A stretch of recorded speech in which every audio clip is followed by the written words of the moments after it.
Dari awal lulus SMA itu, gue itu memang tertarik dengan hubungan internasional ya. Berteman sama anak-anak jurnalistik. Iya. Begitupun dengan senior-seniornya. Iya. Nah, mereka punya ruang lingkup kerja di bidang media. Akhirnya ya saya terjun ke sana gitu kan.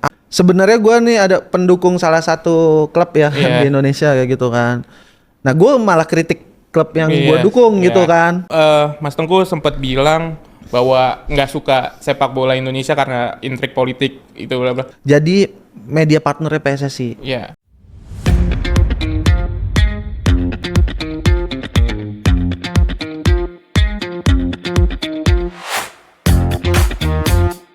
Selamat datang di ISIP podcast yang membahas tentang dunia perkuliahan ISIP Jakarta. Jadi kita bakal ngobrol bersama alumni, dosen, bahkan mahasiswa yang masih aktif di ISIP Jakarta. Jadi bersama saya Revan Kalfiki sebagai pemandu acara, host atau sebutan lainnya lah. Jadi pada episode kali ini kita bakal membahas tentang orang yang terjun ke media, tetapi pas kuliahnya itu dia hubungan internasional. Tapi sebelum itu saya mau cerita dikit lah, boleh lah curhat-curhat dikit. Jadi alasan saya masuk ISIP Jakarta gini kan pengen menjadi jurnalis. Tujuan jadi jurnalis itu pengen ngeliput acara sepak bola. Jadi tujuan endgame hidup saya itu pengen ke Old Trafford karena pekerjaan saya itu jurnalis media olahraga. Nah, pada episode kali ini narasumbernya kebetulan beliau terjun di dunia tersebut. Mari kita perkenalkan. Jadi bersama kita udah bisa ada Mas Tengku Sufianto. Halo semuanya. Halo Mas Tengku, sehat? Halo, Man. Sehat, alhamdulillah. Gimana kehidupan akhir-akhir ini? Ya gini-gini aja. Apa tuh maksudnya gini-gini aja? Ya aktivitas sekarang ya bekerja ya kan. Terus pasti juga ada waktu suntuk kita luangkan untuk bermain ya. Kayak nonton konser kayak gitu. Ya jadi gini-gini aja. Jadi saya sempat ngelihat IG Mas Tengku sempat suka apa? Oh kepo ya, kok kepo saya ya? Saya anaknya stalker. Saya anaknya stalker emang. Jadi sempat aktif di mini soccer Mas? Aktif di mini soccer ya. Jadi rutinitas sehari-hari ini paling enak tuh memang harus olahraga ya, karena juga harus menjaga kesehatan tubuh kan. Udah ada hidup sehat sekarang udah nggak tabu lah. Nah betul. Jadi gitu kan. gara-gara ada berapa influencer sih. Nah kan ini mini soccer udah Mas, nyoba pedal udah pedal Mas. Wah kebetulan saya udah pernah nyoba tuh pedal, asik juga. Olahraga FOMO Indonesia. Pedal. Pokoknya main pedalnya sebentar tapi foto-fotonya yang banyak. Iya, jangan lupa highlight itu. di Instagram itu banyak itu. tuh itu buat Instastory. Nah, oke, jadi kita bakal back to the root dulu Mas. Oke. Jadi karena kita di YouTube ISIP Jakarta, jadi kita bakal bahas tentang dunia perkuliahan Mas Tengku dulu. Saya lihat CV-nya itu Mas Tengku ini lulusan dari hubungan internasional. Betul. Jadi saya pengen tahu nih Mas. Jadi pas SMA kan lulus nih Mas. Emang tujuannya udah ke jurusan HI atau ternyata tiba-tiba pindah ke HI itu Mas? Gimana cerita itu Mas? Memang dari awal lulus SMA itu gue itu memang tertarik dengan hubungan internasional ya. Semua orang pasti mau masuk HI karena jadi apa? Kedubes atau enggak? Nah, betul. Apa satu lagi? Apa? Di direktorat? Di Kemenlu lah. Iya, pokoknya itulah. Semua bermimpi menjadi dubes atau kerja di Kemenlu. Iya. Dan intinya kerja di luar negeri lah. Betul. Gitu. Awalnya memang seperti itu kan, tapi kenyataannya ya roda kehidupan berputar ya kan. Jadi ada pilihan plan A, plan B, dan plan C kayak gitu sih. Gitu. Akhirnya ngambil hubungan internasional di ISIP Jakarta Mas? Kenapa ngambil di sini? Karena sebetulnya nggak tahu ada jurusan hubungan internasional di ISIP. Iya. Taunya kan ISIP itu dengan kampus jurnalistik ya, komunikasi, terkenal ya di se-Asia Tenggara. Betul, itu kan Asia waktu Tenggara, itu asli. omongan orang-orang tuh kayak gitu kan. Asli. Tapi akhirnya saya masuk HI mencoba untuk mewujudkan mimpi lah, Iya, mewujudkan mimpi saya jadi seorang dubes. Tapi kenyataannya berkata lain lah kayak gitu. Oke. Kenapa Mas Tengku bisa berkata lain gitu endgame-nya setelah lulus? Endgame-nya setelah lulus kenapa berkata lain? Karena ya itu di lingkungan ISIP Jakarta ini memang intinya dari namanya aja sosial ya kan. Yeah. Jadi harus sosialisasi kan kayak gitu kan. Dengan sosialisasi yang saya dapat, saya rata-rata berteman sama anak-anak jurnalistik. Iya. Begitupun dengan senior-seniornya. Iya. Nah, mereka punya ruang lingkup kerja di bidang media, akhirnya ya saya terjun ke sana gitu kan. Awalnya itu memang saya justru dapat kerja dari senior. Ditawarin kerja di jurnalistik tuh waktu itu di salah satu media online terbesar di Indonesia ketika itu. Saya ditawarin mau kerja di sini nggak ketika lulus, akhirnya saya terima dan saya tes, ya kan. Kebetulan masuk waktu itu. Masuk kerja, kebetulan juga di sana orang-orang media udah pada tahu tentang ISIP Jakarta. Dia bilang nggak perlu dites lah, iya kan? Reputasinya bagus ya. Lu lulusan ISIP ya kan? Ngapain gue tes tulis berita gitu kan? Akhirnya ya udah dites, lulus, kerja, dan pendapatan pertama ketika itu saya disuruh ikut Presiden Republik Indonesia ketika itu Joko Widodo kampanye. Itu dia waktu itu masih jadi gubernur DKI 2014. Itu saya keliling ngikutin beliau kampanye sampai akhirnya ketika dia terpilih saya masuk ke Istana Wapres mengikuti Pak Yusuf Kalla kegiatannya sehari-hari kayak gitu. Oke, tadi kan kita balik lagi. Tadi cita-cita Mas Tengku jadi kedubes lah atau enggak kerja di luar negeri. Tapi ketika lulus ditawarinya justru ke media. Ada nggak sih Mas hal-hal yang jadi hal-hal yang ini nih akhirnya gue milih media nih. Ada nggak Mas? Kenapa akhirnya milih media gitu? Nggak jadi melupakan mimpi jadi kedubes itu?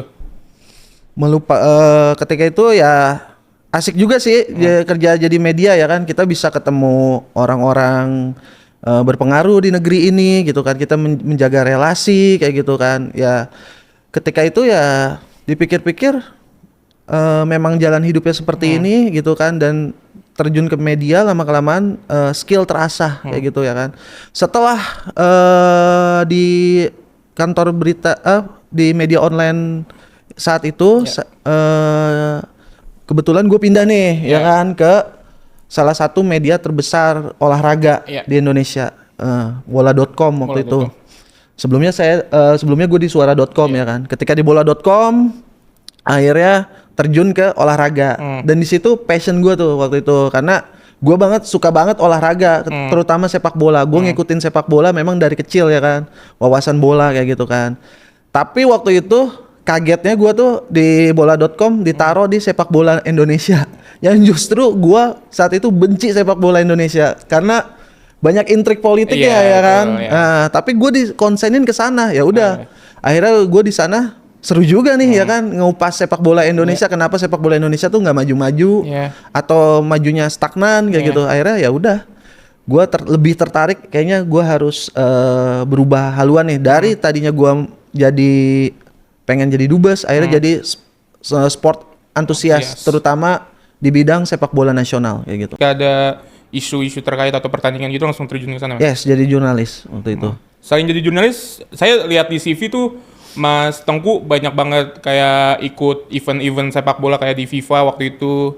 Itu gimana Mas ceritanya? Oh iya, ketika dari bola.com akhirnya gue terus tuh jadi kerja di media olahraga ya kan, karena melanjutkan karir, naik tuh gue jadi editor di indosport.com. Jadi editor di indosport.com, naik lagi gue ditawarin di Bolascore, yang tempat kerja gue sekarang ini, bolascore.com. Itu ketika itu gue ditawarin jadi senior editor. Berjalannya waktu gue ngikut event-event internasional ya tentunya ya. Kayak misalnya gue liput Piala Asia, Piala AFF, ya kan, Piala Dunia U17 yang ada di Indonesia, bahkan beberapa pertandingan Liga Champion Asia, Liga AFC Cup lah, kayak UEFA Super League kayak gitu. Itu sih. Jadi seiring berjalannya waktu, pengalaman ke Polres, semuanya, akhirnya gue dipercaya jadi head media di bolascore.com gitu. Oke, kalau tadi kan terkait event internasional ya Mas. Kebantu nggak sih Mas ketika kuliah hubungan internasional akhirnya nge-handle event internasional Mas? Pelajaran yang dari HI-nya tersebut? Kalau itu sangat kebantu ya, karena dari ilmu-ilmu dasar kan HI itu kita itu berinteraksi dengan aktor ya kan, aktor internasional ya, ada negara, ada organisasi internasional ya kan. Dan FIFA itu organisasi internasional ya kan, yang memang hukum internasional itu berbeda dengan hukum-hukum negara lain kayak gitu kan. Makanya kalau gua ditanya, lu mau jadi presiden apa? Gua jawabnya presiden FIFA. Ya kalau gua berkata A, semua negara anggota FIFA 180 lebih itu berkata A, ya kan. Kayak paling gitu. UEFA yang agak bandel. Ya paling UEFA agak bandel, tapi kan semuanya harus ngikut ya kan. Ya kan kayak gitu. Nah, jadi dari situ ilmu HI itu terpakai tuh misalnya. Kalau misalnya gua bertemu misalnya dengan contoh ya timnas Jepang itu, interaksinya beda dengan timnas Indonesia. Gua timnas Jepang misalnya, liputan timnas Jepang, gua harus mengikuti prosedurnya yang benar-benar nggak boleh dilanggar kayak gitu. Misalnya 15 menit sebelum latihan kita boleh wawancara, tapi setelah itu nggak boleh. Nah itu nggak boleh tuh dilanggar sekalipun. Dan kalau misalnya kita paksain juga mereka nggak mau ngomong gitu kan. Berbeda kalau timnas Indonesia main ya kan. Kalau misalnya peraturan seperti itu, kita kenal sama pemain, kita colong-colongan masih bisa ya kan. Nah itu bedanya gitu kan. Jadi kulturnya dari aktor-aktor internasional kita belajar kulturnya ya kan, interaksinya, akhirnya itu terpakai di dalam dunia pekerjaan gue sekarang ya gitu sih. Betul. Tadi Mas Tengku sempat bilang bahwa nggak suka sepak bola Indonesia karena intrik politik itu bla bla. Emang sepak bola sama politik itu berkaitan ya Mas? Banyak orang yang menilai bahwa jangan satuin dong politik sama sepak bola, politik gitu Mas. Sebenarnya di semua bidang ada politik ya kan. Jadi di olahraga pun ada gitu kan. Tapi ya kita maksudnya bisa memanage lah ya kan. Stakeholder di olahraga baik itu di sepak bola harus bisa memanage urusan ini, tidak boleh dicampur adukan dengan politik kayak gitu sih. Intinya kayak gitu sih. Ya banyak sih intrik-intriknya, tapi kan kita juga harus dengan intrik itu kita manfaatkan untuk memajukan sepak bola Indonesia kayak gitu kan. Iya. Jangan sampai stagnan aja kayak gitu. Kira-kira sepak bola Indonesia maju berapa tahun lagi Mas? Dari Mas Tengku nih. Kan udah mau masuk Piala Dunia, Ya kalau dari kita lihat dulu aja ya. Ya gimana kalau lu gimana nanggepin ya gambarannya? Kalau saya orang yang percaya bahwa sepak bola itu dari dasar. Harus diurusin dari dasar, dari yang muda-muda lah. Ketika muda-muda belum diurusin, mau masuk Piala Dunia sekalipun, kayaknya untuk dibilang maju tuh masih agak jauh aja. Oh iya. Kalau Mas Tengku gimana? Masa saya aja nih?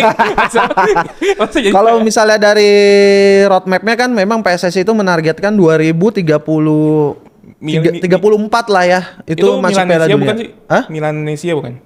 Bukan. Villanesia itu kurikulumnya sepak bola Indonesia. Tapi itu lagi lagi direka ulang, maksudnya lagi dirumusin ulang lagi gitu kan. Terus kalau misalnya dari roadmap-nya itu 2030 sampai 34 itu Indonesia masuk Piala Dunia. 34 itu nggak salah dia tadinya pengennya tuan rumah kan. Iya, tapi nggak sih kalau nggak salah. Ya, tapi akhirnya nggak jadi kan, Arab Saudi ya kan kayak gitu. Susah. Jadi kalau dari lihat roadmap-nya memang butuh masih puluhan tahun ya, 10 tahun lebih untuk masuk Piala Dunia kayak gitu kan. Tapi memang sekarang ada kesempatannya kayak gitu kan. Ada. Gitu. Oke, sebelum kita ngomongin itu tadi Mas Tengku sempat jadi head of media, sempat jadi editor juga. Jadi kan gimana sih Mas pendekatan komunikasi khusus untuk menangani isu-isu misalnya waktu 2022 ada isu terkait Kanjuruhan.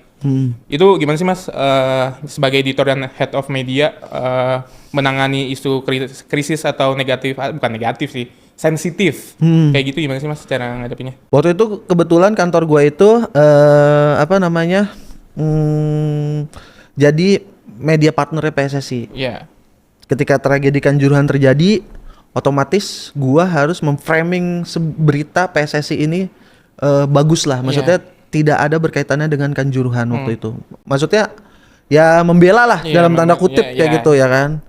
Tapi ya gue juga harus cover both side dengan keadaan Kanjuruhan ketika itu ya kan, dari segi sisi-sisi lainnya. Misalnya kayak itu waktu itu semua orang tersorot Aremania jadi korban, ya kan.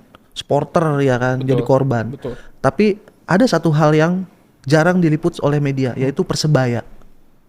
Persebaya itu bisa jadi korban karena waktu tragedi itu Persebaya naik rantis dihadang sama supporter Aremania di depan itu kalau rantis itu Barakuda itu terbalik, Ya. dibakar, itu semua pemain Persebaya gosong. Jadi ada sisi yang harus memang kita lihat bahwa tidak semuanya Arema ketika itu jadi korban. Iya. Kalau supporter iya jadi korban, tapi kalau Arema tidak bisa kita gambarkan jadi korban. Pada akhirnya semua pada head ibaratnya benci dengan Iya. Arema ya kan, Iya. manajemennya kayak gitu kan. Jadi memang beberapa kondisi di situ harus pendekatan komunikasi ke keluarga korban lah. Ya. Misalnya saya meminta tolong waktu itu kontributor saya di Malang untuk wawancara ke keluarga korban. Tapi itu saya minta ketika tragedi itu sudah terjadi 10 hari karena kita harus menjaga kondisi rasa Mental, empatinya iya, dia. iya. Betul, mentalnya dia kayak gitu kan. Di satu sisi juga saya di Jakarta harus berkoordinasi bagaimana PSSI ini supaya tidak dimasukin unsur-unsur politik dari beberapa orang ya kan. Dengan pemberitaan yang positif kayak gitu kan. Di satu sisi pemerintah juga waktu itu lagi jadi sorotan PSSI kan. Ada tim independennya ketika itu kan. Dan yang waktu itu Menko Polhukam Mahfud MD kalau nggak salah jadi ketuanya. Kayak gitu. Jadi harus pendekatannya satu persatu kayak gitu. Cover Gitu sih. both side lah Intinya ya. cover both side. Emang etika jurnalistik emang harus cover both side, betul sekali yang saya pelajarin gitu. Balik lagi ke ini ngomongin Liga Indo sebenarnya agak seru dan agak gimana gitu sebenarnya dibanding liga lain.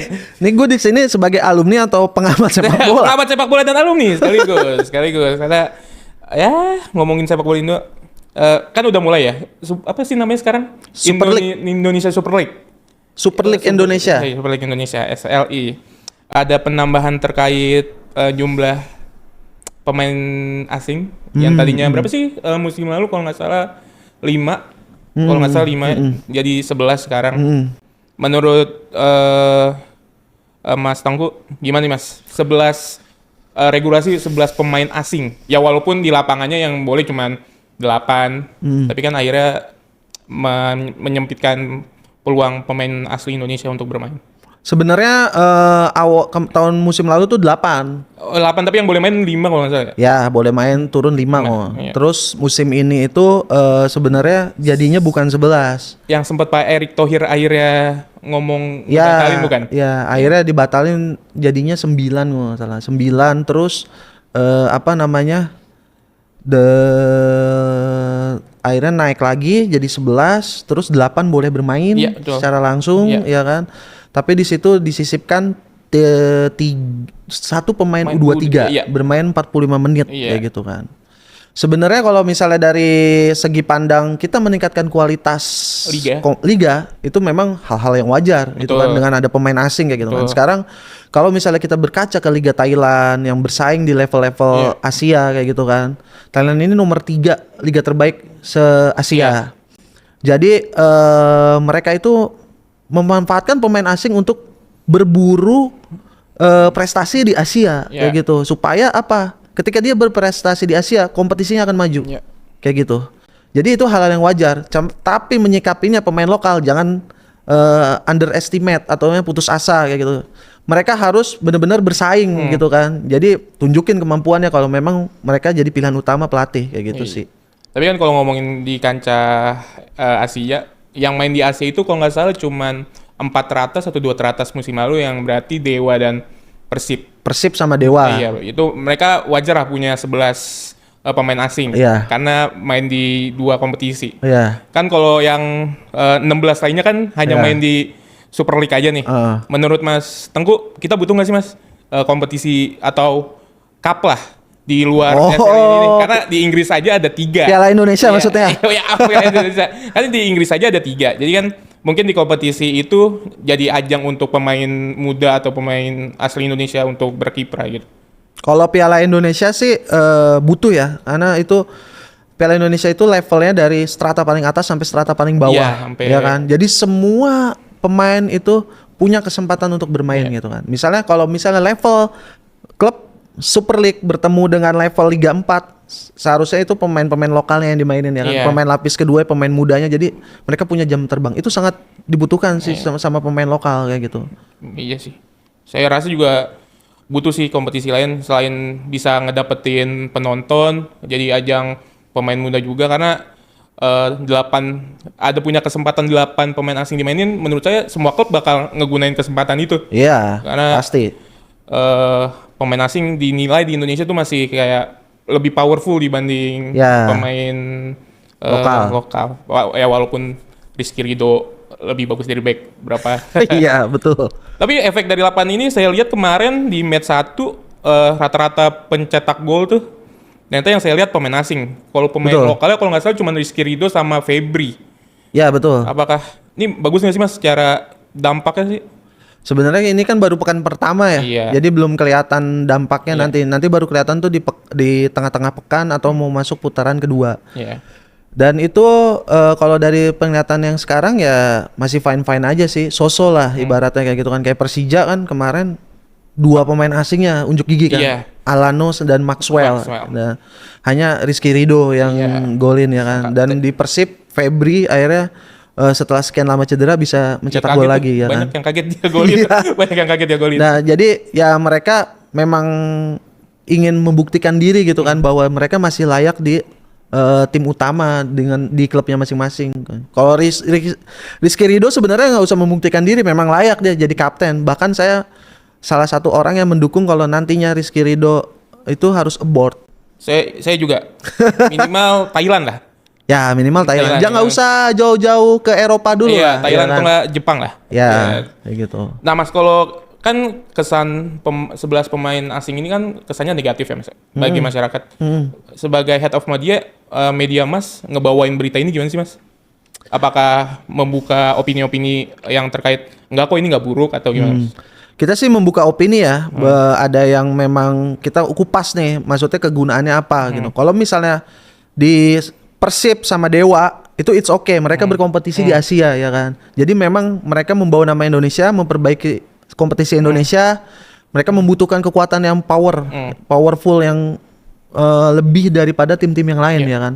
Kalau tim-tim yang lain ya memang berburunya gelar Super League doang ya kan kayak gitu. Jadi intinya mereka itu tidak apa ya, tidak terlalu buruk juga gitu kan dalam menyikapi semua hal dengan pemain asing. Mereka ini memang harus punya persaingan lah kayak gitu. Jadi ya nggak masalah gitu kan. Kita menulis beritanya ya oke, ada yang kritik kita tulis misalnya, tapi kita tulis cover bosetnya yang manfaatnya apa kayak dari Persib dengan Dewa kayak gitu. Oke. Jadi semuanya kita open lah kayak gitu. Saya lupa pertanyaan wajib dari semua alumni. Tantangan menjadi head of media apa sih Mas? Tantangannya nih. Saya lupa nanya itu. Tantangannya. Tantangannya sekarang kan kita tidak bisa memungkiri ya bahwa industri media sedang drop Ya kan. Betul. Lahirnya sosial media semua orang bisa jadi jurnalistik. Betul ya kan. Betul. Semua sekarang bisa jadi jurnalistik. Apa-apa sekarang ngeliatnya bukan berita, sosmed, Iya, ya kan, Instagram, TikTok kayak gitu. Jadi sebenarnya kalau dari segi pengamatan gue secara pribadi ya, kayak gitu kan, kita harus mengikuti perkembangan zaman juga kayak gitu kan. Tantangannya sangat besar. Kita harus kalau dari head media kita harus membuat media ini panjang umur lah untuk orang-orang yang bekerja di sini gitu kan, supaya kita bertahan terus kayak gitu kan. Ya alhasil gue itu mengesampingkan beberapa hal, misalnya gue lebih menonjolkan media sosial strateginya dibanding website kayak gitu kan. Tapi website ini kita tidak boleh hilangkan karena ini produk jurnalistik aslinya gitu betul. kan. Kayak gitu. Jadi kita menonjolkan sosial media. Sekarang kita lari ke bidang bisnisnya. Kalau dalam iklan sekarang paket iklan ya, justru yang ditonjolkan itu media sosialnya. Iya. Ini paketan websitenya ikut. Kalau dulu terbalik, tulisannya websitenya, media sosialnya ikut. Sekarang kebalik kayak gitu kan. Gitu sih. Jadi tantangannya harus mengembangkan apa yang kita mengikuti era zaman kayak gitu kan. Terus kita juga terkait AI ya, kayak gitu, ChatGPT. Itu sebenarnya bagus-bagus aja sih, maksudnya untuk kita mencari informasi, wawasan, tapi kita harus cross check lebih dalam lagi kayak gitu kan. Ini benar atau enggak?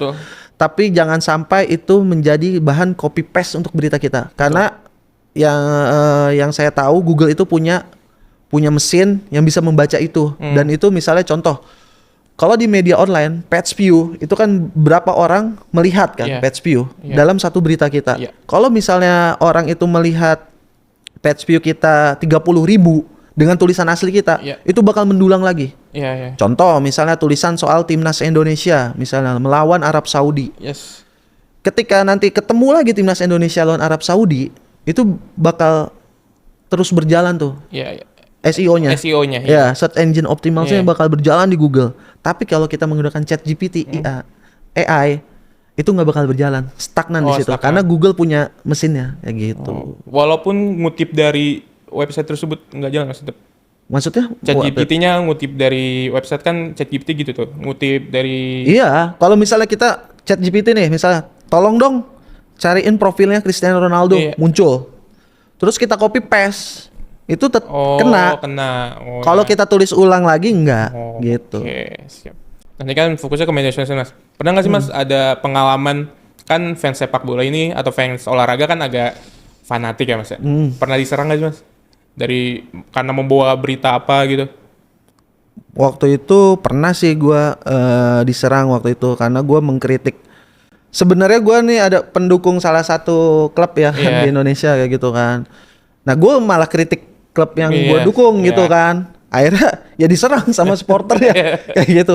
Itu pernah sih dialamin gitu, dicari-cari sampai keluarganya gimana. Iya, karena kan dilihat tuh, di stalking semua Wow, ya kan. Serem banget. Ya, jadi ya itu jadi salah satu resiko kayak gitu sih.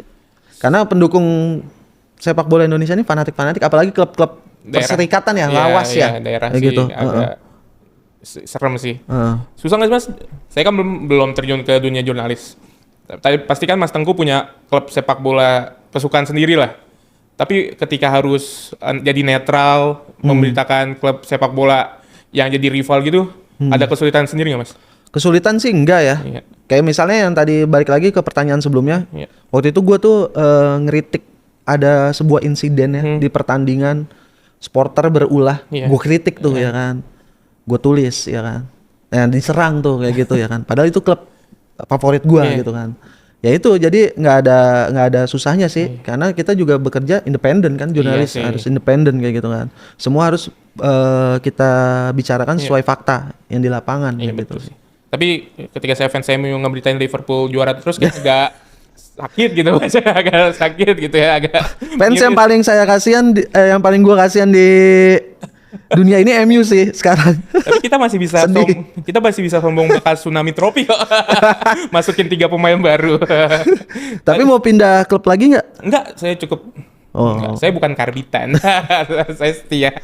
Tadi Mas, ini pertanyaan Pamukas dan memasuki terakhir nih Mas. Tadi Mas Tengku sempat nge-mention timnas. Menurut Mas Tengku, peluang timnas bakal masuk ke Piala Dunia gimana Mas? Peluang timnas masuk ke Piala Dunia. Yes. Semua orang Indonesia kalau kita tanya timnas mau masuk Piala Dunia nggak? Pasti mau masuk kan? Mau. Iya kan? Semuanya pengen mau masuk ke Piala Dunia. Tapi kita berkaca pertandingan terakhir melawan Jepang. Ya, walaupun nggak bisa jadi tolak ukur sih Mas. Ya nggak bisa ditolak. Iya. Tapi level kekuatan tim-tim Piala Dunia ya segitu Iya lawan sih, Jepang. iya betul. Jepang itu udah ngalahin Spanyol sama Jerman di Qatar ya kan. Betul. Levelnya Jepang ibaratnya udah di atas Asia ya Iya, kan. betul. Dan udah setara dengan Eropa. Dia peringkat 20 FIFA dunia Iya, loh. iya, benar. Ya kan. Dan kita lawan peringkat 20 FIFA dunia segitu ya kan. Ya paling enggak lawan level-level kayak negara-negara Afrika kita seharusnya bisa lah kayak gitu Bisa. kan. Tapi ya kalau misalnya di Piala Dunia ya babak belur. Tapi semua orang pengen Indonesia masuk Piala Dunia. Kalau dari gue sih Indonesia belum saatnya ya untuk masuk Iya. Piala Dunia. Walaupun sekarang punya kesempatan ya kita manfaatin aja dulu gitu kan. Tapi kalau untuk levelnya belum sekarang karena masih banyak PR yang harus dibenahi. Kayak misalnya pembinaan usia dini, kompetisi usia dini itu yang benar-benar Setuju. grassroots-nya itu harus Setuju. benar-benar diperbaikin gitu dan itu harus sering berulang kali. Pihak-pihak swasta sudah menggelar kompetisi-kompetisi anak-anak ya kan. Dan itu bagus gitu kan. Sekarang tinggal gimana caranya PSSI dan pemerintah itu bekerja sama mendorong kompetisi ini terus berjalan sampai akhirnya kita Iya. nggak naturalisasi lagi.